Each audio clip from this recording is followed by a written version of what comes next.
దక్షిణాది బ్యూటీ సమంత 2 సంవత్సరాల నుంచి ఒక్క సినిమా కూడా చేయలేదు. కానీ భారతదేశంలోనే నంబర్ 1 హీరోయిన్ గా నిలుస్తుంది. ప్రతి నెల బాలీవుడ్ మీడియా ఆర్మార్క్స్ విడుదల చేసే జాబితాలో మొదటి స్థానాన్ని దక్కించుకుంటుంది. ఆలియా భట్, దీపికా పదుకునే లాంటి వారంతా సమంత వెనకాలే ఉంటున్నారు. అంతగా పాపులారిటీని సమంత సంపాదించుకుంది. సినిమాలతో పాటు వెబ్ సిరీస్లు చేయడమే దీనికి కారణం. నాగ చైతన్యకు విడాకులు ఇచ్చిన తర్వాత ఇటీవలి కాలం నుంచి ముంబైలోనే ఎక్కువగా నివసిస్తోంది.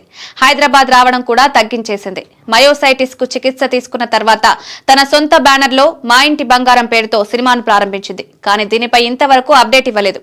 సిటాడెల్ రీమేక్ హనీ బనీ వెబ్ సిరీస్ మొదలైన మంచి హిట్ అంది. త్వరలోనే మరో 2 వెబ్ సిరీస్లు చేయబోతుంది.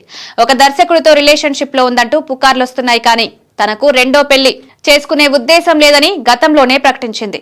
ఇటీవల ఆమె తండ్రి మరణించారు. తర్వాత ఎక్కువగా ముంబైలోనే నివసిస్తుంది.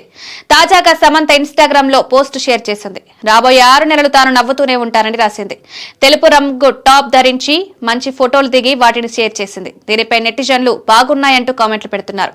ఎప్పుడూ ఇలా నవ్వుతూనే ఉండాలని కోరుకుంటున్నామన్నారు. నాగ చైతన్యతో విడిపోకుండా ఉంటే తాము ఇంకా ఆనందంగా ఉండేవారమని కామెంట్లు చేస్తున్నారు. ఏదేమైనా భవిష్యత్తులో సమంత ఏమైనా నిర్ణయం తీసుకుంటేదేమో చూడాలి. ఇటీవలే ఒక సినిమా వేడుకలో పాల్గొని సినిమాల్లో అవకాశం రావడం లేదని బహిరంగంగానే చెప్పింది.